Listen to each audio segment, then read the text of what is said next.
오늘의 주요 뉴스입니다. 어젯밤 군사 정찰 위성 3차 발사를 강행한 북한이 오늘 오전 미군의 괌 공군기지 촬영 사진을 수신했다며 발사 성공을 선언했습니다.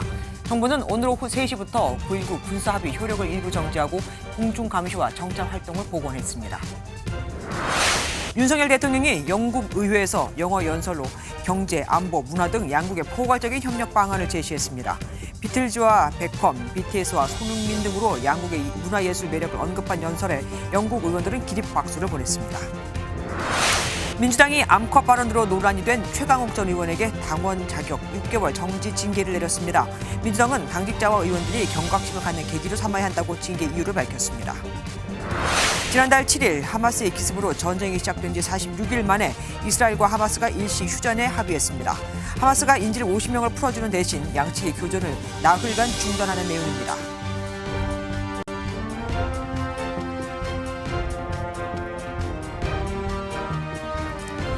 이제 핵과 미사일의 정밀 타격이 가능한 이른바 공격의 눈까지 갖게 되는 걸까요? 북한이 본인들이 미사일을 쏘겠다고 예고했던 날짜보다 하루 빠른 어젯밤 군사 정찰 위성을 실은 로켓을 기습적으로 쏘아 올렸습니다. 발사 12분 만에 정찰 위성이 성공적으로 우주 궤도에 안착했다고도 발표했는데 만약 북한의 발표대로 만리경 1호 정찰 위성이 고도 500km 태양 동기 궤도에 정말 진입을 했고 예정대로 다음 달 1일부터 임무에 착수한다면 북한은 한국 전역을 감시할 수 있는 군사 정찰 위성을 우리보다 한 발 앞서서 보유하게 됩니다. 우리 합동참모본부도 조금 전 북한 정찰 위성이 궤도에 진입했다고 평가했습니다. 첫 소식 민지숙 기자가 보도합니다. 위성 운반 로켓 천리마 1형이 화염을 내뿜으며 밤하늘로 솟구쳐 오릅니다. 어젯밤 10시 43분쯤 평안북도 동창리 서해 위성 발사장에서 발사된 로켓은 남쪽으로 날아가 백령도와 이어도 서쪽 공해상공을 통과했습니다. 북한은 발사체가 정상 비행하다 약 12분 만에 정찰 위성을 우주 궤도에 정확히 진입시켰다며 발사가 성공적이었다고 자평했습니다. 정찰 위성 만리경 1호를 신형 위성 운반 로켓 천리마 1형에 탑재하여 성공적으로 발사했습니다. 앞서 북한은 일본 해상보안청에 오늘 0시부터 다음 달 1일 사이 위성을 발사하겠다고 통보했지만 예고했던 시간보다 1시간 정도 앞당겨 기습 발사한 겁니다. 우리 군은 북한의 이번 위성 발사에 대해 탄도미사일 기술 활용을 금지한 유엔 안보리 결의 위반이자 국가 안보를 위협하는 중대한 도발 행위라고 비판했습니다. 북한은 군사 정찰 위성 발사가 자위권 강화에 관한 합법적 권리라고 주장하면서 추가 발사를 예고했습니다. MBN 뉴스 민지숙입니다. 김정은 위원장은 이번 발사를 참관하며 잠행 한 달 만에 모습을 드러냈습니다. 작업자들과 환호하는 사진에선 머리에 새치가 군데군데 보였고 주요 시찰 때마다 함께했던 딸 김주애는 보이지 않았죠.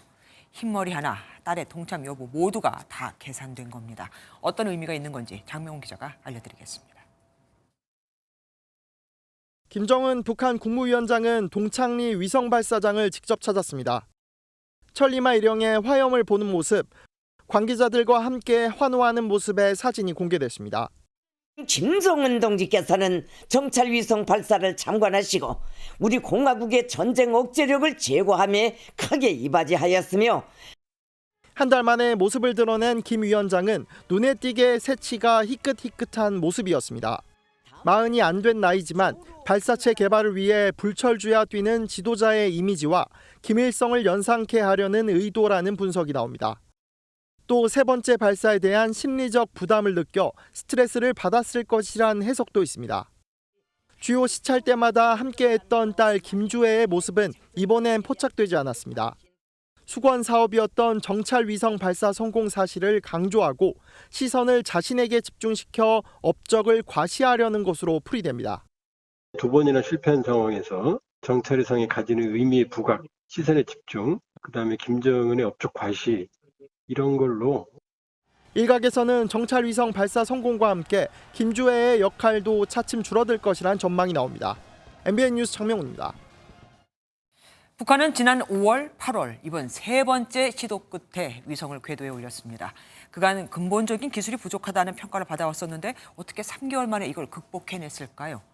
러시아의 우크라이나전에서 사용할 포탄 등을 수출하면서 그 대가로 정찰 위성 발사에 필요한 도움을 받았을 것이라는 주장에 힘이 실립니다. 발사 궤도 각도나 단분리 시점 등에서 러시아의 자문이 있었을 거라 이거죠. 김태희 기자가 보도합니다. 지난 9월 북러 정상회담 당시 보스토친이 우주기지에 방문한 김정은과 푸틴의 모습입니다. 푸틴 대통령은 이 자리에서 북한의 위성 개발을 돕겠다고 했고 김정은 위원장은 높은 학구열을 보였습니다. 이 우주발사에서 발사할 수 있는 제일 큰 대형으로 발사 추진력이 있는데. 러시아의 기술 자문이 북한이 2차례 실패한 위성 발사를 석 달 만에 성공한 요인이란 분석이 나옵니다. 국방부 관계자도 러시아와 북한이 정상회담을 통해 교류가 있었던 만큼 러시아의 기술 지원을 배제할 수 없다고 설명했습니다.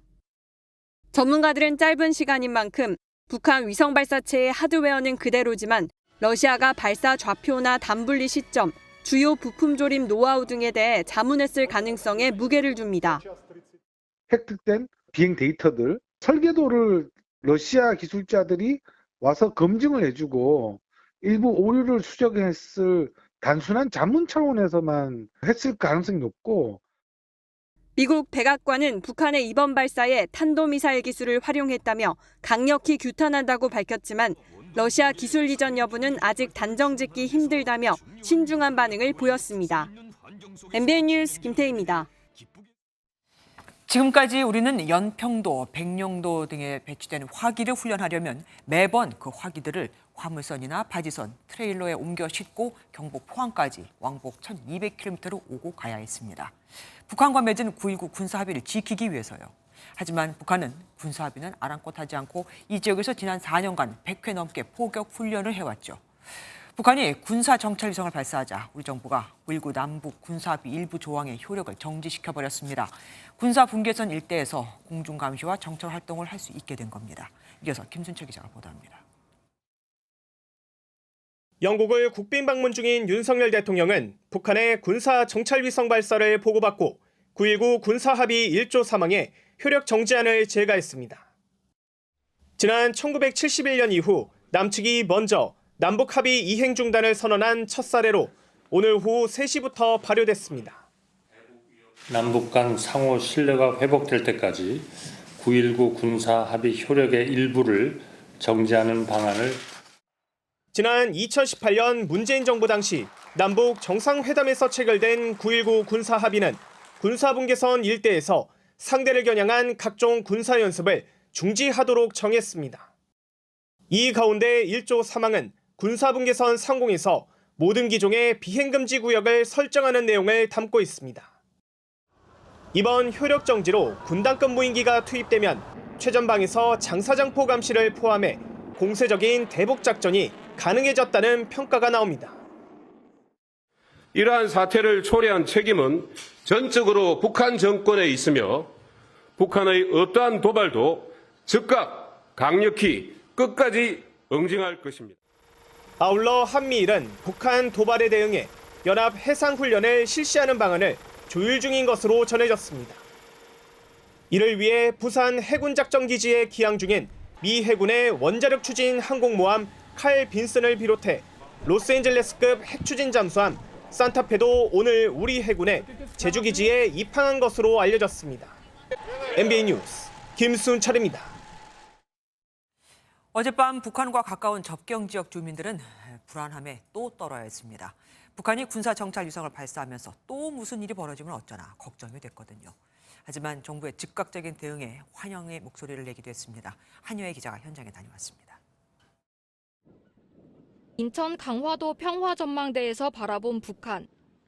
어젯밤 10시 반쯤 북한이 군사 정찰 위성을 발사하면서 고요함 속에 적막감까지 감돕니다. 북한 접경 지역인 강화도 역시 마찬가지입니다. 이곳은 북한과 1.8km 떨어진 강화도의 한 마을인데 주민들 이야기를 직접 들어보겠습니다. 또 무슨 일이 일어나려나 생각을 하죠. 암만 적병지에 있다 해도. 근데 이제 그런 식으로 자꾸 뜨거나 이렇게 되면은 좀 불안해요. 남북 관계가 악화될까 우려를 표하면서도 정부의 확실한 대응을 환영하기도 했습니다. 그 연평도 사건도 있고 했을 때 보면은 바로 대응을 안 하면 피해보는 건 주민들이거든요. 이쪽에 전방에 사는 분들은 어차피 바로 대응해 주는 것이 국민으로서는 낫죠. 저희도 이사 온 지 얼마 안 됐는데 불안하죠. 나라가 좀 안정됐으면 좋겠습니다. 북한의 이딴 도발에 접경 지역 주민들은 오늘도 불안한 밤을 보내고 있습니다. MBN 뉴스 한여입니다. 북한이 군사 정찰성을 발사한 것에 대해 정치권도 한 목소리로 규탄했지만 세부적으로는 전혀 다른 목소리가 나왔습니다. 우리 정부가 일부 9.19 군사합의 효력을 정지하기로 한 데 대해 야당이 잘못된 처방이라고 반발한 겁니다. 선거를 앞두고 일부러 불안을 조장하려는 북풍이 아니냐는 얘기까지 나왔습니다. 이병주 기자입니다. 국민의힘은 북한의 위성 발사가 명백한 유엔 안보리 결의 위반이라며 9.19 군사합의 일부 조항의 효력 정지가 당연한 조치였다고 강조했습니다. 안보 위기 상황에 여야가 따로 없다며 야당의 협조를 촉구했습니다.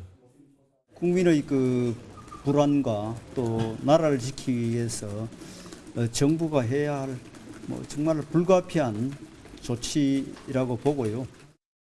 특히 태영호 의원은 9.19 합의에 대해 일부 효력 정지를 넘어 단계별 완전 폐기로 나가야 한다는 주장까지 내놨습니다. 더불어민주당은 군사합의 효력 정지까지는 너무 나갔다고 맞받았습니다. 명백한 유엔 안보리 결의 위반이라는 데는 여당과 뜻을 같이 하면서도 잘못된 처방이라며 북풍 의혹도 제기했습니다. 선거 상황이 나빠지면 혹시 과거의 북풍처럼 전선에 군사 도발을 유도하거나 충돌을 방치하는 상황이 오지 않을까 하는 걱정. 장거리 로켓 발사와 별개로 접경 지역의 우발적 충돌을 방지하기 위해 9.19 합의를 더욱 확대해야 한다고도 주장했습니다. 여야가 내일 국회 국방위원회 전체회의에서 북한의 군사 정찰위성 발사와 관련한 긴급 현안 질의를 하기로 한 가운데 이견을 좁혀갈지 주목됩니다. MBN 뉴스 이병주입니다.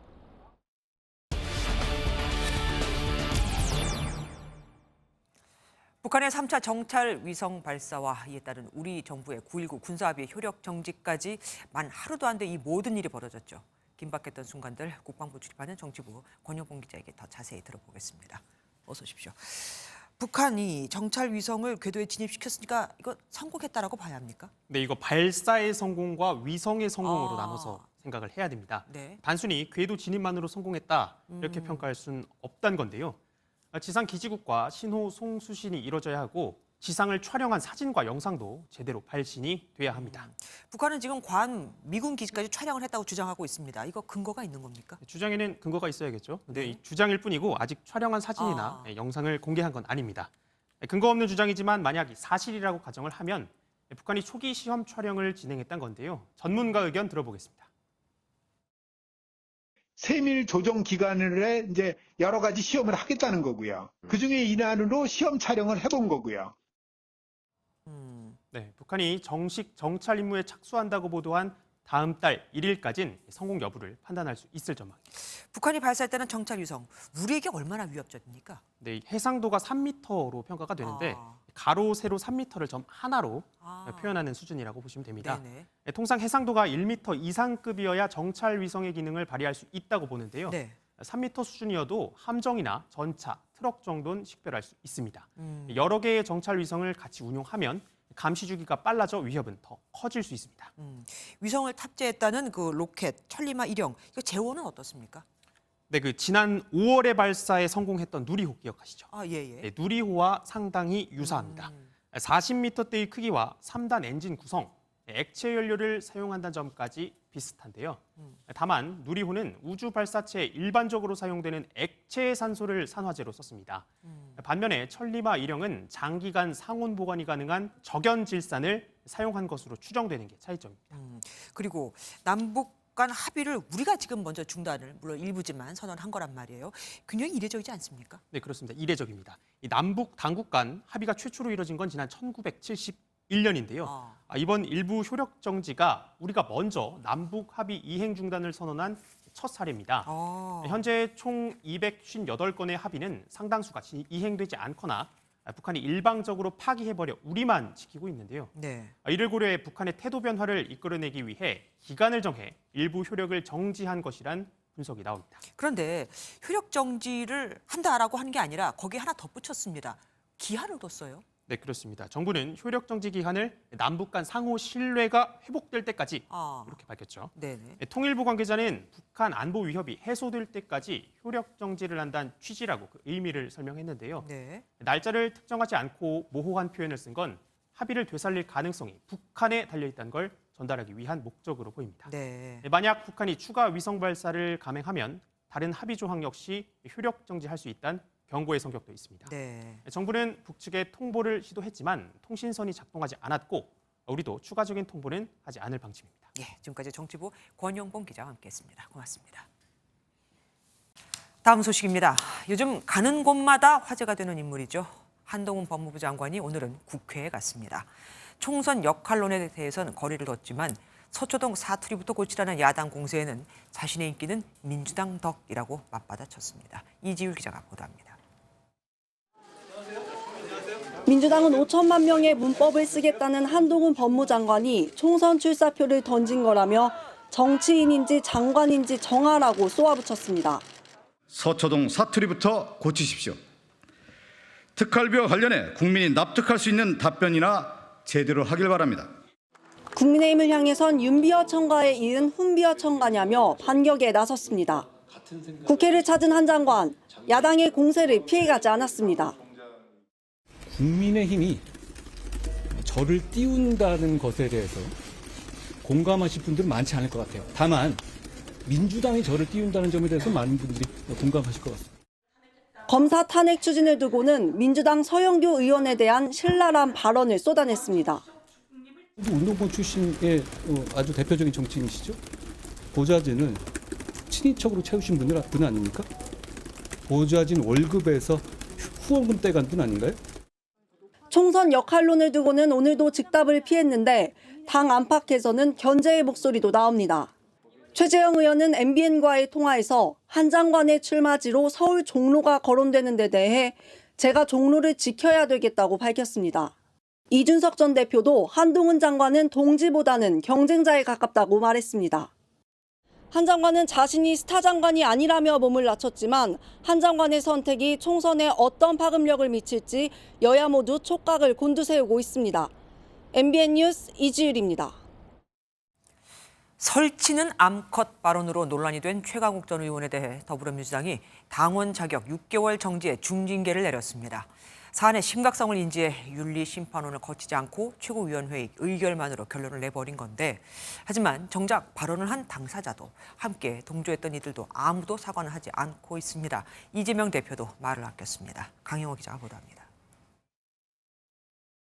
동물농장에도 보면 그렇게 암컷들이 나와서 설치고 이러는 거는 잘 없습니다. 민주당이 이 발언으로 물의를 빚은 최강욱 전 의원에 대해 당원 자격 6개월 정지의 징계를 내렸습니다. 윤리심판원을 거치지 않고 최고위원회의 의결만 거치면 되는 비상징계를 택했습니다. 그만큼 시급하다고 본 겁니다. 당내 인사들의 발언이 논란이 되고 기강의 해이함이 드러나고 있는데 이런 일련의 상황을 당에서 볼 때 큰 부담이고 위기의 시작이다. 홍익표 원내대표도 자신의 책임이라며 고개를 숙였습니다. 당의 입장과 관계없는 무분별한 주장으로 혼란을 드린 것에 대해 원내대표인 저의 책임이 가장 큽니다. 부적절한 언행에 대해서는 관용 없이 엄정하게 대처하겠다는 입장을 밝혔던 이재명 대표는 말을 아꼈습니다.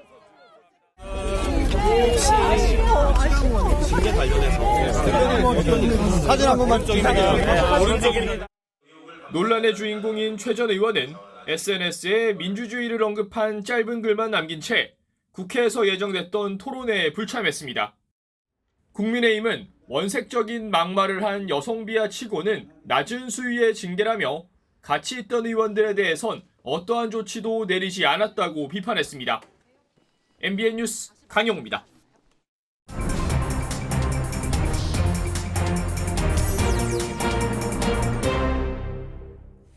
정치권 소식 알아보는 정치톡톡 시간입니다. 정치부 안병수 기자와 함께합니다. 어서 오십시오. 최강욱 전 민주당 의원의 암컷 발언 논란 오늘까지 이어지고 있습니다. 예, 민주당 의원 전체가 참여하는 텔레그램 방에서는 그야말로 한밤의 설전이 이어졌습니다. 네. 예, 포문을 연 거는 이원욱 의원인데요. 당이 망가졌다, 개탄스럽다는 비판을 쏟아낸 건데 논란이 일었던 출판 기념회 주최자인 민형배 의원이 즉각 동의하지 않는다면서 발끈했고요. 네. 그리고 민 의원, 언론이 문제라는 식의 주장을 이어갔는데 전재수 의원은 도대체 몇 번째냐, 제발 말조심 좀 하자고 맞받았습니다. 잠깐만요. 의원들이 다 있는 방이었다고 그랬잖아요. 그러면 지도부도 거기 있지 않았습니까? 예, 이런 설전이 새벽까지 이어졌는데 방에는 지도부도 있었습니다. 그런데 당 지도부가 중심을 잡아달라는 언급도 나왔지만 지도부가 직접 나서진 않은 걸로 알려졌습니다. 네. 민 의원은 오늘 검찰개혁 관련 국회 토론회에 참석을 했는데 곤란한 듯이 답을 피했습니다. 텔레그램 방에서 그 최강욱 의원님 발언에 대해서 옹호했다는 기사가 나왔는데 그거에 대해서는 좀 사실 여당은 뭐래요? 국민의힘 대변인단은 이딴 논평을 내서 오만 불손당이다, 이런 공세에 나섰는데요. 지도부도 거들었습니다. 윤재옥 원내대표는 최 전 의원을 향해 스스로 정치를 그만두라고 직격했습니다. 정치권 전체에 대한 어떤 국민적 비난을 초래하는 이런 그 막말을 하는 분들은 스스로 뭐 정치를 그만두시는 게. 예. 그리고 민주당 얘기를 계속 해보자면 민주당의 이재명 대표 탄핵 추진 대상 그 검사를 언급했습니다. 예, 그런데 그 대상이 이재명 대표 관련 대북 송금 수사 등을 지휘했던 이정섭 수원지검 2차장 검사입니다. 네. 이 검사를 직접 비판한 거는 처음인데요. 이 대표는 이 검사가 비위 혐의로 수사받는 상황을 지적했습니다. 완전히 무법천지군요. 이런 것들이 아마 워낙 일상이다 보니까 그런 게 아주 버젓이 저런 일을 저지르고도 뻔뻔스럽게 활보하는 것 같습니다. 근데 이 차장 검사는 민주당이 탄핵을 추진하고 있는 바로 그런 인물 아닙니까? 예, 그래서 이 대표가 이른바 좌표를 찍은 게 아니냐, 이런 시선까지 나오는데요. 네. 오는 30일 본회의에 탄핵안을 올리겠다는 게 민주당의 계획입니다. 탄핵안 상정이 추진되면 그럼 이번에는 여당이 방어할 수 있을까요? 168석이잖아요. 민주당이 탄핵안을 올리겠다고 하면은 막을 방법이 없죠. 네. 그래서 여당 일각에서는 야당의 탄핵 제기에 맞서서 국회 해산론까지 거론되는 실정인데요.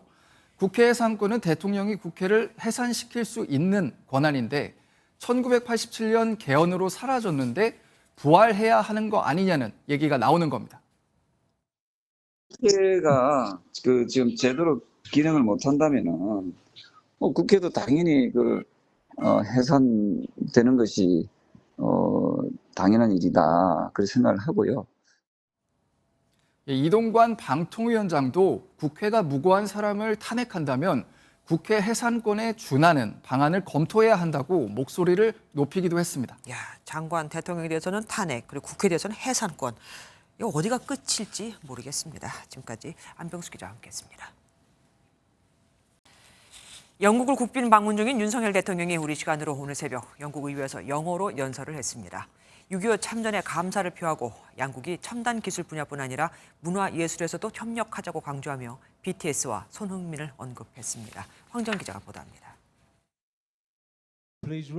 영국 상하원 의원 등 450여 명의 박수를 받으며 연단에 오른 윤석열 대통령은 영어로 연설을 시작했습니다. 윤 대통령은 6.25 전쟁에 영국이 미국 다음으로 많은 8만 명을 파병했고 1,000명 넘게 전사했다며 감사를 표시했습니다.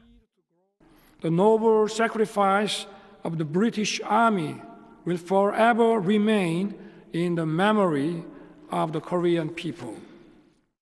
아울러 양국이 북한 대량 살상 무기와 기술 해킹, 가상화폐 탈취 위협에 공조하자고 강조했습니다. 영국의 도움으로 한국은 반도체와 첨단 기술 강국이 됐다며 문화예술 분야에서도 양국은 매력을 가지고 있다고 전했습니다. The United Kingdom is the country of the Beatles and David Beckham's right foot.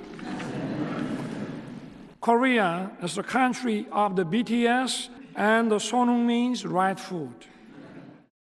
17분간의 연설이 끝나자 참석자들은 30초 동안 기립박수를 보냈습니다. Having performed at the White House with President Biden earlier this year. So can I tempt you?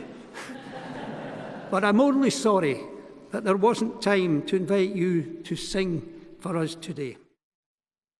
윤 대통령은 우리 시각 내일 새벽 열릴 수낙 총리와의 정상회담을 통해 다운인가 합의를 정식 발표하며 반도체와 방산 분야 협력을 강화할 예정입니다. 런던에서 MBN 뉴스 황재현입니다. 영국 왕실이 준비한 공식 환영식에선 윤 대통령과 국왕 찰스 3세가 함께 황금마차를 타고 버킹엄 궁전에 입장했습니다. 의장대 사열에서는 우리 민요 아리랑이 흘러나왔고 만찬에서는 찰스 3세가 한국어로 건배사를 외치는 등 환대가 이어졌습니다. 원중희 기자가 보도합니다.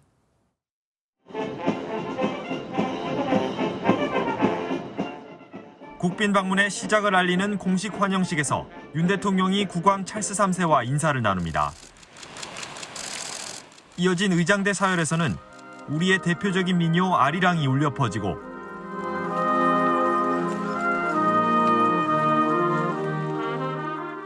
백마가 이끄는 황금마차가 등장해 화려함을 더합니다. 윤 대통령과 찰스 3세는 1851년 빅토리아 여왕이 구입한 아일랜드 마차를 타고 버킹엄 궁까지 이동했습니다. 김건희 여사도 커밀라 왕비와 또 다른 왕실 전용 마차인 호주 마차를 탔고 나머지 수행원들도 함께 뒤따랐습니다. 직접 주최한 만찬에서 찰스 3세는 윤동주 시인의 바람이 불어 한 구절을 낭송해 관심을 끌었습니다. While the wind keeps blowing, my feet stand upon a rock. While the river keeps flowing, my feet stand upon a hill. 윤 시인이 해방 후 한국의 기적을 예견한 것 같다는 설명이었는데 윤 대통령은 셰익스피어의 작품을 인용해 화답했습니다. To me, my fair friend, the United Kingdom, you never can be old. 찰스 3세는 한국어로 건배사를 외치며 한영 관계의 미래를 축복했습니다. That I propose a toast to the next 140 years of Korean-British relations. 위하여! MBN 뉴스 원중입니다. 영국 언론도 찰스 3세 국왕 즉위 이후 최초인 이번 윤석열 대통령의 국빈 방문을 일제히 주요 뉴스로 달았습니다.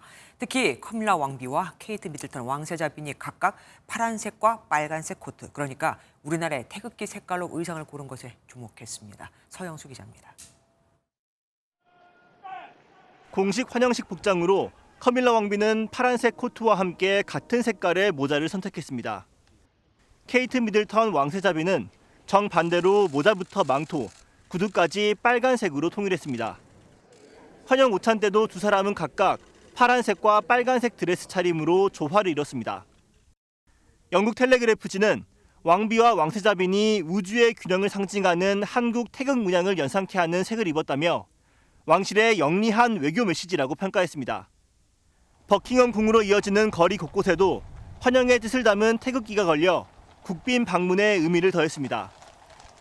태극기를 확실히 보니까 자랑스러운 느낌도 들고 그리고 좀 되게 웅장한 그런 마음도 많이 드는 것 같아요.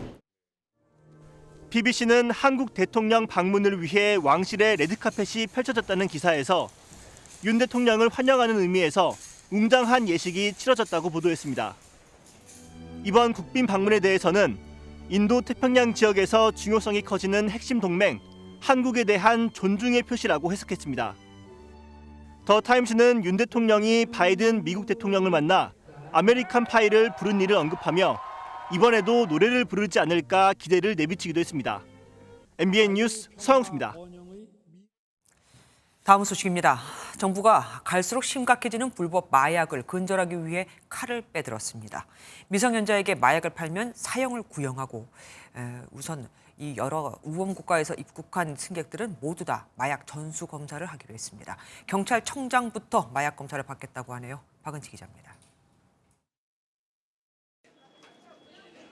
정부는 우선 국경 단계에서 마약류 밀반입을 차단하기 위해 동남아 등 우범국가 입국자들에게 마약류 전수검사를 시행하기로 했습니다.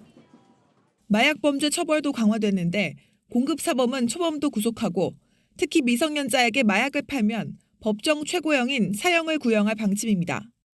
이른바 뺑뺑이 마약 쇼핑 방지책도 나왔습니다. 의사가 의료용 마약류를 처방할 때는 환자의 투약 이력을 확인하고 마약을 오남용한 병원은 징벌적 과징금과 마약에 중독된 의사는 면허를 취소합니다. 마약 청정국의 지위를 회복하고 우리 미래 세대 아이들이 일상에서 마약을 접하지 못하도록 최선의 노력을 다해 나가겠습니다. 마약류 중독 치료를 지원하는 치료보호기관을 내년까지 30곳으로 늘리고 중독재활센터도 현재 3곳에서 내년 전국 17곳으로 확대합니다. 정부는 내년 마약 예산을 올해보다 2.5배 늘린 602억 원으로 편성해 마약류 확산 대응에 총력을 다하기로 했습니다. MBN 뉴스 박은채입니다. 축구 국가대표 황의조 선수의 사생활 영상을 유포하고 협박한 혐의로 구속된 여성은 그동안 황 씨의 전 연인으로 알려져 있었죠. 본인이 스스로를 황의조의 전 연인이라고 했으니까요.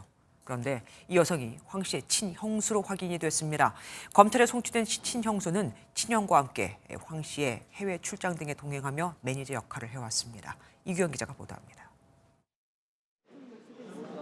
자신을 축구 국가대표 황의조 선수의 전 연인으로 소개하며 황 씨의 사생활 영상을 유출하고 협박한 혐의로 구속된 여성 A씨.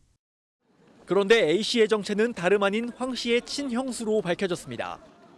A씨는 황 씨 친형과 함께 해외 출장 등에 동행하며 황 씨 매니저 역할을 했던 것으로 알려졌습니다. 황 씨는 지난 16일 A씨가 구속되기 전 영장실질 심사를 받을 당시 처벌을 원하지 않는다는 의사를 밝힌 것으로 알려졌습니다. A씨를 성폭력처벌법상 촬영물 유포와 협박 혐의로 검찰에 넘긴 경찰은 황 씨의 불법 촬영 혐의에 대한 조사를 이어가고 있습니다. 황 씨는 어제 저녁 또 한 번 입장문을 내고 혐의를 재차 부인했고 피해자 측은 황 씨가 또다시 거짓말을 하고 있다고 반박했습니다.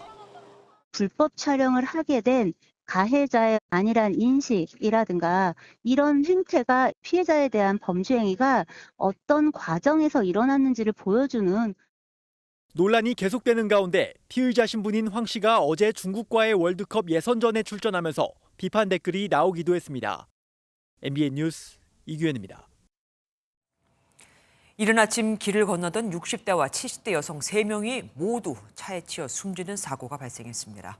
왕복 6차선 도로에서 보행 신호가 켜진 걸 확인하고 횡단보도를 건너고 있었는데 이 도로 중앙, 그러니까 1차로에서 신호를 무시하고 달려온 차량에 치인 겁니다. 사람이 30m 이상을 날아갔다니 그 충격이 어땠을지 짐작도 안 되죠. 장진철 기자가 보도합니다. 횡단보도 앞에서 보행 신호를 기다리던 여성 3명. 녹색 신호를 확인하고 길을 건넙니다. 왕복 6차로 도로에 절반 가까이 갔을 때쯤 승용차가 이 여성들을 그대로 들이받습니다. 달려오는 차를 발견하고 뒷걸음쳐보지만 피하지 못했습니다. 60대 2명과 70대 여성 등 3명은 30여 미터를 날아가 도로에 떨어졌고 심정지 상태로 병원으로 옮겨졌지만 모두 숨졌습니다. 충격 시간이 10초에서 11초 사이? 당시 음주는 안 했고 신호가 들어온 거를 보행자도 못 봤다리고. 사고 차량은 유리등 앞부분이 심하게 부서졌습니다. 운전자는 80대 남성이었는데 매일같이 운동을 가기 위해 같은 시간에 이 길로 다닌 것으로 전해졌습니다. 사고 지점 바로 뒤에 있는 교회에서 새벽 예배를 드리고 길을 가려고 횡단보도를 건너던 중 사고를 당한 것으로 알려졌습니다. 새벽기도 왔다가 집에 가는 길에 그랬다고. 손자가 소리 장애를 일으켜갖고 할머니가 매일 쉬러 오고 쉬러 가고 해서 할머니가 꼭 필요한 집안이야. 경찰은 사고 차량 운전자를 교통사고 특례법상 과실치사 혐의로 입건하고 정확한 경위를 조사하고 있습니다. MBN 뉴스 장진철입니다. 보름 정도 머물며 소매치기로 돈을 벌어서 돌아가자. 이렇게 모의하고는 한국에 들어와 출퇴근길 복잡한 지하철에서 소매치기를 일삼은 러시아 3인조 일당이 붙잡혔습니다. 그야말로 원정 소매치기를 온 거였죠. 지하철 환승역에서 여성 승객만을 노렸는데 출국을 이틀 앞두고 범행이 들통났습니다. 현지호 기자입니다. 퇴근길 붐비는 서울 지하철 9호선. 외국인 여성 1명과 남성 2명이 한 여성 승객을 에워쌉니다. 여성이 옷 매무새를 만지며 승객의 시선을 끄는 사이 뒤에 있던 남성이 승객 가방에서 지갑을 꺼내갑니다. 러시아 국적 외국인 3명이 소매치기 하는 모습입니다. 그냥 여행자 이제는 그 정도로만 생각을 했지 카드를 꺼내려고 보니까 이제 지갑이 통째로 없는 거죠. 일당은 출퇴근 시간대 많은 사람들이 몰리는 지하철 환승역 같은 곳을 주로 노렸습니다. 경찰에 따르면 이들은 한국에 들어오기 전부터 역할을 나눠 소매치기를 모의했고 보름간 금품을 훔친 뒤 귀국할 예정이었습니다. 하지만 소매치기 신고를 받은 경찰의 끈질긴 추적 끝에 출국 이틀을 앞두고 붙잡혔습니다. 피해자의 동선을 확인 중 이들이 지하철 전동차에서 하차하는 피해자의 지갑을 몰래 빼내고 현금을 세는 장면 등 CCTV 영상 자료로 인상착의를 확보하고 경찰은 이들이 갖고 있던 휴대전화와 700만 원 상당의 금품을 압수하고 특수절도 혐의로 구속해 검찰에 넘겼습니다. MBN 뉴스 현지호입니다. 경기도 파주시가 용주거리라고 불리는 수도권에서는 거의 유일하게 남은 성매매 집결지에서 불법 건축물을 철거하기 시작했습니다. 불법 건축물만 100개, 이 중 우선 11개 철거가 목표였죠. 하지만 거기 사는 사람들은 엄동설안에 어딜 가라는 말이냐며 반발하고 있습니다. 김재희 기자가 보도합니다. 안전모를 쓴 사람들이 건물 옆에 붙어 있는 건축물의 창을 뜯어냅니다. 골목에는 시민단체와 집결지 종사자들이 철거를 못하도록 길을 막고 섰습니다. 행정 대집행 대상 불법 건축물의 경우 이렇게 부분 철거 작업을 진행했습니다. 연풍리 성매매 집결지 이른바 용주골에 있는 불법 건축물은 총 100개. 파주시는 지난 7월 불법 건축물들의 철거 집행을 통보했는데 당시 건축주들이 법원에 낸 시정명령 가처분 신청이 받아들여져 집행이 정지됐습니다. 이번 2차 집행에는 어제까지 가처분 신청을 한 8곳을 제외한 총 29곳이 철거 대상이 됐습니다. 건축주들과 성매매와 관련 없이 세를 들어 사는 주민들은 개고장을 받은 뒤 20일 만에 터전을 부수는 것에 반발했습니다. 이 엄동설안에 갈 데도 없는 사람들이 이렇게 막 부시고 뜯어도 되나요? 시간만 좀 주면은 정리해서 나갈 수 있는 시간. 종사자들에게 준비 기간은 더 절실합니다. 네, 답답하죠. 여기서 지금 생사가 다 달려 생활을 하고 있는데 여기 당장 나간다면 어디 갈 데도 없고 음지로 더 아마 더 숨어서 우리가 모르는 또 다른 음지로 그 형태가 변해서 올해까지 용주골을 폐쇄하겠다는 파주시는 부분 철거를 하는 대로 안전조치 후 전면 철거에 나설 예정입니다. 한편 파주시는 집결지 종사자에게 2년간 생계비와 직업훈련비 등을 지원하고 1인당 4,420만 원의 자립지원금을 주는 자활지원 조례를 지난 5월 제정했는데 현재까지 3명이 신청한 것으로 전해졌습니다. MBN 뉴스 김세희입니다. 중고거래 앱에서 바코드가 가려진 모바일 상품권 사진을 복원해 3천만 원 상당의 상품권을 가로챈 30대가 붙잡혔습니다. 바코드를 반을 자르고 숫자까지 다 지웠는데도 복원을 해낸 겁니다. 잡힌 범인은 공교롭게도 공무원 시험 준비생이었는데 수집벽 때문에 그랬다고 합니다. 최민성 기자가 보도합니다. 상품권 무인 교환기 앞에 선 한 남성. 한창 바코드를 찍더니 종이 상품권을 받아 챙깁니다. 30대 남성 A씨가 중고거래 앱에서 빼돌린 모바일 상품권을 교환하는 모습입니다. 이렇게 챙긴 상품권 액수만 3천만 원에 피해자가 300명에 달합니다. 중고거래 앱에 모바일 상품권을 올릴 때 보통 이렇게 바코드를 가리지만 이 남성은 포토샵 작업으로 바코드를 복원했습니다. 바코드를 완전히 가렸는데도 당한 피해자는 황당하기만 합니다. 어이가 없었어요. 그 바코드도 다 지운 것도 아니고 반을 자르고 위에 거를 지운 거였는데 이 사람이 다 살린 거죠. 진짜 눈 뜨고 코 베이는 그런 느낌인 거예요. 전국에서 상품권 도용 피해 신고가 잇따르자 CCTV를 분석해 7개월간 추적한 경찰은 A씨를 특정해 백화점 상품권 685장을 압수했습니다. A씨는 경찰 추적을 피하려고 장거리를 걸어서 이동하고 CCTV 사각지대에서 마스크를 바꿔 쓰거나 안경을 쓰는 등의 치밀함도 보였습니다. A씨는 공무원 시험 준비생으로 수집벽이 있다고 진술한 것으로 알려졌으며 실제 사용한 상품권은 100만 원 정도로 파악됐습니다. 경찰은 A씨를 사기 등의 혐의로 불구속 송치했습니다. MBN 뉴스 최민성입니다. 지난주 금요일 정부 행정전산망이 먹통이 돼 곳곳에서 큰 혼란이 빚어졌었고 다 복구가 됐다고 했는데 오늘 또 전국 읍면동 주민센터에서 주민등록 관련 업무가 일시적으로 장애를 일으켰습니다. 장애의 범위도 시간도 그때만큼은 아니라고 하지만 제대로 복구가 된 게 맞는 건지 우려의 목소리가 큽니다. 최돈희 기자가 취재했습니다. 정부 행정전산망에 대규모 장애가 발생한 건 지난 17일. 전입신고 등 행정 업무에 주민등록 등본 같은 서류 발급이 멈춰섰고 오후 들어선 정부 온라인 민원 서비스인 정부24마저 중단됐습니다. 정부는 행정전산망이 멈춰선 지 사흘 만에 복구 작업이 마무리됐다고 밝혔습니다. 현재 지방행정 전산 서비스는 모두 정상적으로 운영되고 있습니다. 읍면동 주민센터에서도 아무런 불편 없이 국민 여러분께 서비스를 하고 있습니다.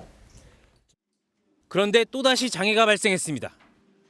오늘 오전 11시 45분쯤 전국 읍면동 주민센터에서 일부 민원 업무가 일시 중단됐습니다.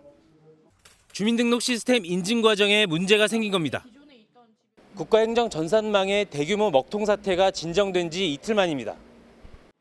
주민등록 등초본 발급 등 주민등록 관련 대면 업무가 지연되면서 한때 혼란이 빚어졌습니다.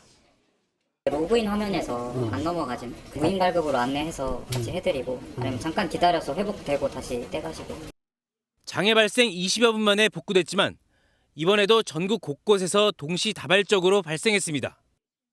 행정안전부는 주민등록 시스템은 최근 문제가 된 행정전산망과는 별개의 시스템이며 해당 시스템의 메모리 장치에 일시적으로 과부하가 걸리면서 발생한 것으로 추정된다고 해명했습니다. 또 사태 당일 안내 문자 발송이 없었다는 지적엔 모든 정보 시스템이 마비되는 수준에 이르지 않았고 조기 복구가 가능해 큰 피해로 이어질 거라고 판단하지 않았다고 밝혔습니다. MBN 뉴스 최돈입니다. 372대 1. 서울 강남도 아닌 경기 파주시 한 아파트 분양의 1순위 청약 결과입니다. 분양가 상한제가 적용돼 시세보다 2억 원 넘게 싼 데다 GTX-A 개통까지 겹쳐 청약 통장에 몰려든 겁니다. 얼마 전 청약 통장 해약이 늘고 있다고 전해드렸는데 여기처럼 싸고 또 호재가 있는 곳은 당연히 반대죠. 배준우 기자가 취재했습니다. 경기 파주시 운정 3지구에 위치한 한 아파트 공사 현장입니다. 2026년 하반기 입주 예정인데 특별공급 20대 1에 이어 1순위 청약에서도 15,000여 명이 접수하며 371대 1의 경쟁률을 기록했습니다. 올해 두 번째로 높은 청약 경쟁률입니다. 내년 GTX-A 개통을 앞두고 있는 데다 분양가 상한제가 적용돼 주변 시세보다 분양가가 2억 원 이상 싸다 보니 청약자가 몰린 겁니다. 제 뒤로 운정 신도시 택지지구와 함께 GTX-A 운정역 공사가 한창입니다. 내년 하반기 개통될 예정인데 개통이 완료되면 운정역에서 서울역까지 20분이면 갈 수 있습니다. 이곳뿐 아니라 동탄과 서울 송파 등 분양가 상한제가 적용된 아파트들은 세 자릿수의 높은 경쟁률을 기록하는 등 수요자들이 몰리고 있습니다. 반면 분양가 상한제가 적용되지 않는 아파트들은 최근 낮은 경쟁률 속에 청약을 포기하거나 당첨돼도 계약을 하지 않는 미계약이 속출하고 있습니다. 최근 주택시장에 다시 거래가 감소하고 청약 경쟁률이 좀 낮아지는 경향이 있는데요. 가격 경쟁력을 갖춘 곳 위주로 청약 쏠림 현상이 나타나고 있습니다. 분양가 상한제가 적용되는 서울 강남에선 공사비 상승 등으로 공급 물량 자체가 줄어 청약 시장의 양극화는 더 커지고 있습니다. MBN 뉴스 배준우입니다. 이스라엘과 팔레스타인 무장정파 하마스가 개전 후 46일 만에 나흘간의 일시 휴전에 합의했습니다. 하마스가 붙잡은 인질과 이스라엘에 갇힌 팔레스타인 수감자들을 맞교환하는 조건입니다. 어쨌든 장기 휴전 또는 완전 휴전의 물꼬가 트이게 된 거죠. 전쟁이 중대 분수령을 맞았습니다. 고정수 기자입니다. 이스라엘은 강요 회의를 열고 팔레스타인 무장정파 하마스와의 일시 휴전을 승인했습니다. 카타르와 이집트, 사실상 미국까지 개입한 중재안을 전쟁 발발 46일 만에 받아들인 겁니다.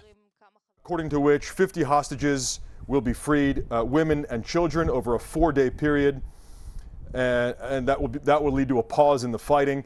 The pause will continue every day in which 10 more hostages are released. 대신 이스라엘은 자국에 갇힌 팔레스타인 어린이와 여성 수감자 150명을 풀어줘야 합니다. 가자지구 공중정찰도 제한하며 반입을 막았던 연료 지원까지 허용했습니다. 계속될 물밑 협상에 따라 인도적 지원 확대와 추가 휴전 가능성이 열린 건데 이스라엘은 전쟁을 계속하겠다는 기존 원칙은 재확인했습니다.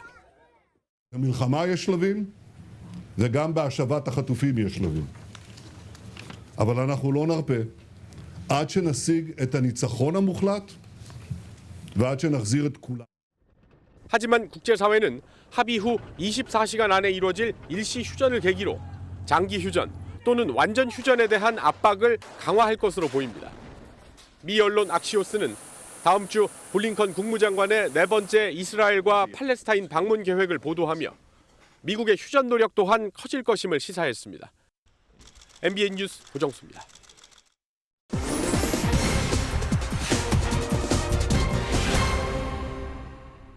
얼마 전 SNS에 북한 관련 게시물을 올린 혐의로 압수수색을 받고 입건된 탈북민 관련 소식 전해드렸었는데 사실 북한 주민 말투로 된 광고물이나 영상은 우리 주변에서 쉽게 찾아볼 수 있죠.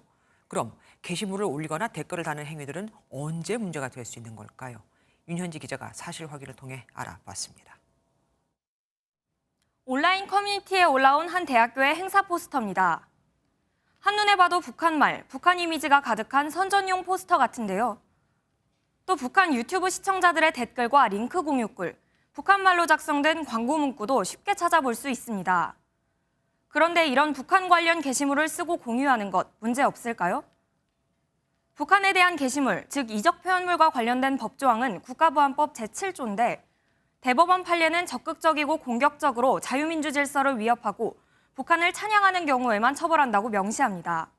또 이런 표현물 자체도 작성자와 유포자 등의 목적이 이적에 있다고 볼 때만 현행법 위반입니다. 목적이 있어야 되는데 뭐 이거 웃긴 거 좀 보세요 하면 넘어갈 수 있지만 그게 아니라 찬양 고무하려는 목적을 갖고 올린다면 충분히 성립할 수 있습니다. 다만 북한에서 운영하는 유튜브 채널을 보고 돈을 기부하는 등의 행위는 처벌을 받을 수 있습니다. 취재를 종합하면 북한 관련 게시물을 작성하거나 공유하는 것이 국가보안법 위반이라는 명제는 케이스마다 다르긴 하지만 대체로 그렇지 않음에 해당됩니다. 사실 확인 윤현지입니다. 요즘 식당에서 음식을 직접 서빙하거나 커피를 만드는 로봇들 본 적 있으시죠? 이 로봇이 학교 급식실에 조리사로 들어왔다고 해서 MBN 취재진이 가봤습니다.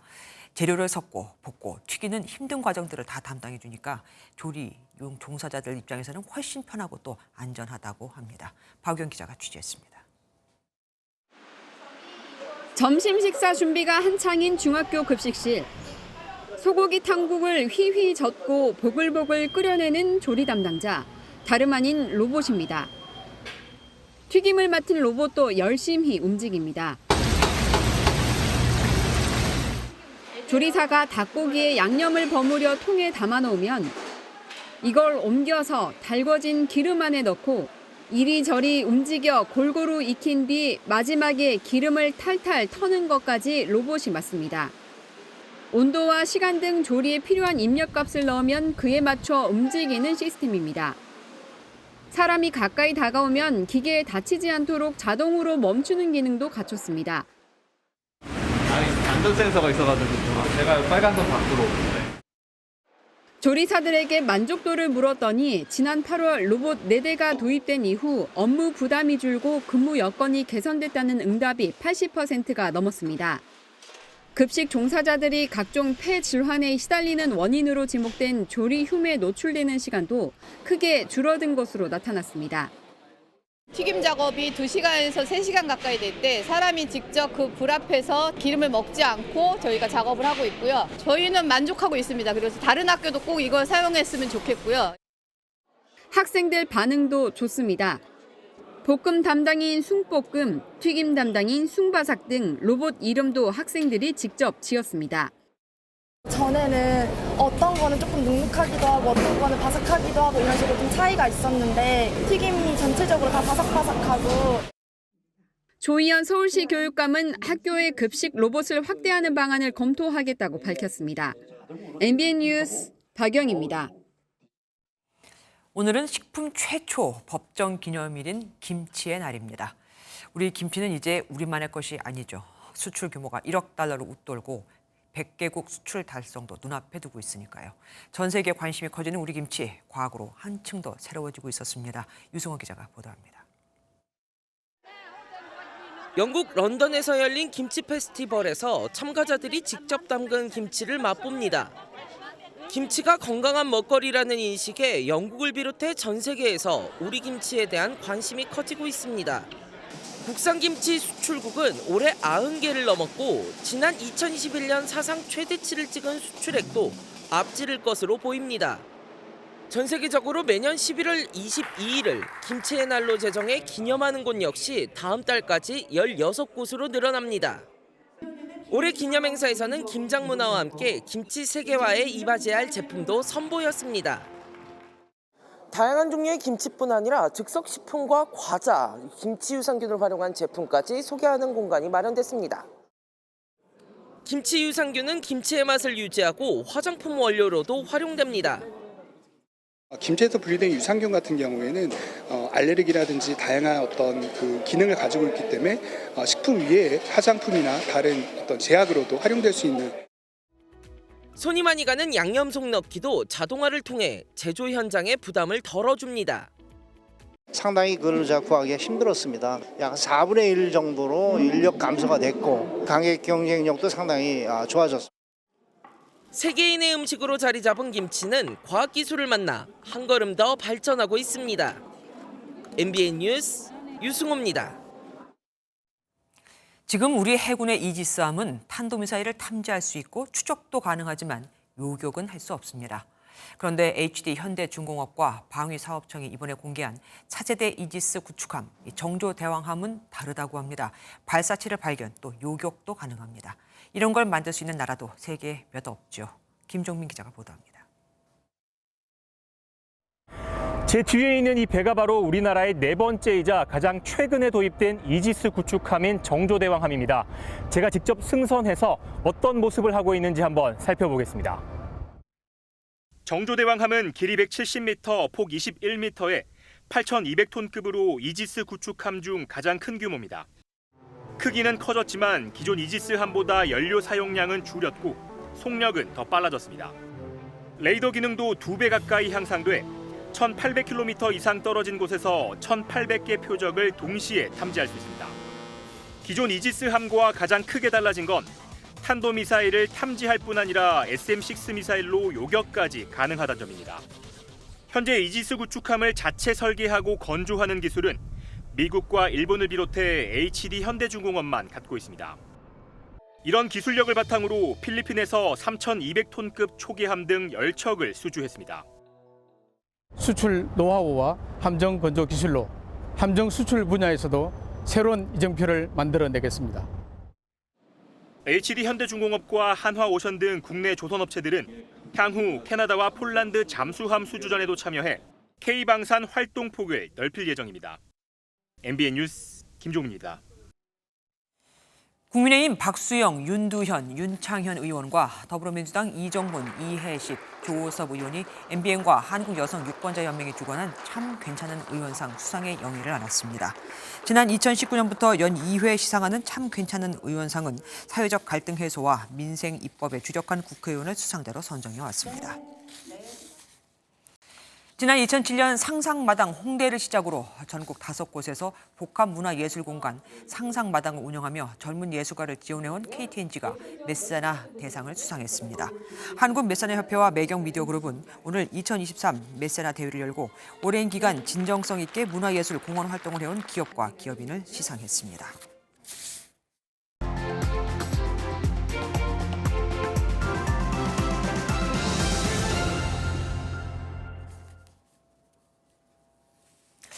가석방 중인 사기꾼 여성이 요조 숙녀로 꾸며 시골 약사의 약혼녀 행세를 합니다. 순수한 마을 사람들은 그녀의 거짓말에 다 속아 넘어가죠. 거짓말은 고도의 두뇌 게임이야. 앞 얘기 뒷얘기 받쳐줘야 하고 게다가 창자의 고통까지. 그녀는 거짓말엔 창의성이 중요하므로 함부로 도전하지 말라고도 경고하죠. 그런데 이 위험한 창의성에 함부로 도전한 이가 있습니다. 지난 6월 부산 동래구에서 면허 취소 수준의 음주 상태로 운전대를 잡았다가 적발된 회사원입니다. 그는 벌금 600만 원의 약식 명령을 받았죠. 그런데 3개월 후 언론 보도로 그의 진짜 직업이 드러납니다. 일반 회사원이 아닌 부산 북구 의회 의원이었습니다. 원래 지방공무원법에 따라 수사기관은 공무원을 수사하면 그 결과를 해당 기관에 알려야 합니다. 하지만 경찰은 알리지 않았죠. 아니, 알리지 못했습니다. 해당 구의원이 자기 직업을 회사원이라고 속였으니까요. 당연히 의회 차원의 징계도 이루어지지 않았습니다. 그런데 알려지지 않은 이런 의원님들이 더 많을 듯합니다. 마음 먹고 끝까지 숨기면 신분을 확인할 수 없거든요. 경찰과 검찰, 법원엔 일반 공무원과 달리 선출직 공무원의 경우 자신의 신분을 속여도 이를 확인할 수 있는 시스템이 없습니다. 실제로 경찰은 이번 사건 조사 당시 해당 구의원이 공무원인지 여부를 내부 형사사법 정보 시스템으로 검색을 해봤지만 확인할 수 없었다고 하죠. 알리라고 해놓고는 알 수 있는 시스템은 갖춰놓지를 않은 겁니다.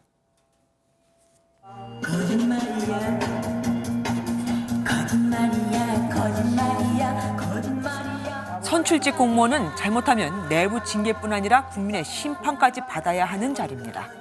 그런데 형사사건 결과가 의회에 통보되지 않아 범죄 사실이 알려지지 않다니요. 하긴 새빨간 거짓말이 다 탈로 나도 꿈쩍 않는 금배지들도 많죠. 거짓이여, 너는 내 나라를 죽인 원수로구나. 조선이 망한 진짜 원인은 바로 거짓말이라는 게 도산의 진단이었습니다. 하긴 정직이 곧 애국이라는 것만 숙지해도 확인되지 않은 의혹들을 마치 눈앞에서 본 양 실제처럼 막 던지는 의원들은 나오지 않겠죠. 금배지가 아니라 거짓말 탐지기를 달아주고 싶은 국민들의 심정을 저들은 알까요?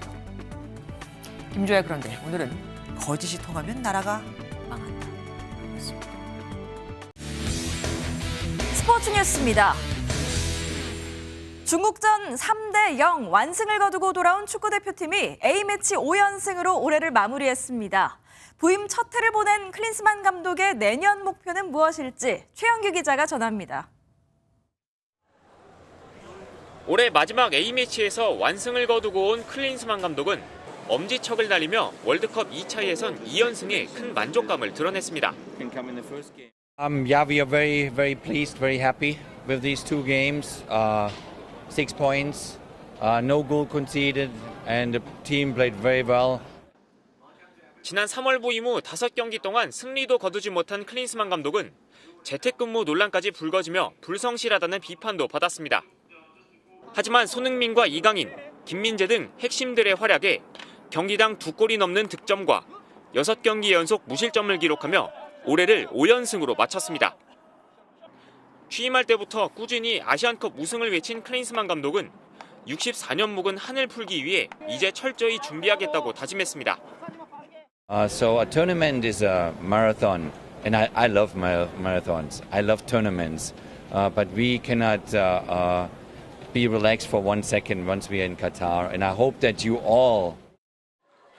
바레인과의 첫 경기가 2달도 남지 않은 가운데 클린스만호는 K리그가 끝나는 올해 말 국내파 위주로 먼저 소집 훈련에 들어갑니다. 한편 불법 촬영 혐의를 받는 황의조를 출전시킨 이유에 대해서는 아직 혐의가 확정되지 않았고 조사가 진행 중인 것으로 안다고 설명했습니다. MBN 뉴스 최영규입니다. 늦은 밤부터 경기 북부와 강원 북부에 비가 시작되겠습니다. 밤사이 그 밖의 중부와 전북 지역으로 비가 확대되겠고요. 양은 5mm 미만으로 적겠습니다. 비구름 뒤로는 찬 공기가 쏟아지겠습니다. 우선 내일 아침까지는 9도로 오히려 평년 기온을 크게 웃돌겠지만 오후부터 찬바람이 강해집니다. 이번 금요일을 비롯한 주말 내내 전국적으로 영하권 강추위가 이어지겠습니다. 내일 전국 하늘 흐리겠고요. 충청과 호남 지역은 온종일 공기가 탁하겠습니다. 내일 중부지방 아침 기온은 서울이 9도, 대전이 11도, 낮 기온은 15도 안팎까지 오르겠습니다. 남부지방은 아침부터 10도를 웃도는 곳이 많겠고요. 낮 기온은 20도 안팎까지 오르겠습니다. 금요일에는 곳곳에 눈이 내리겠고요. 주말에는 전국 하늘 대체로 맑게 드러나겠습니다. 내주셨습니다. 안녕하세요. 김주하입니다. 공정하고 신속한 MBN 뉴스, 유튜브를 통해서도 만나보실 수 있습니다. 특히 더 많은 뉴스와 라이브를 보고 싶으시다면 오른쪽을 눌러서 구독하시면 됩니다. 어렵지 않죠? 빠르고 정확한 뉴스로 계속 찾아뵙겠습니다. MBN 뉴스를 시청해주신 여러분 고맙습니다.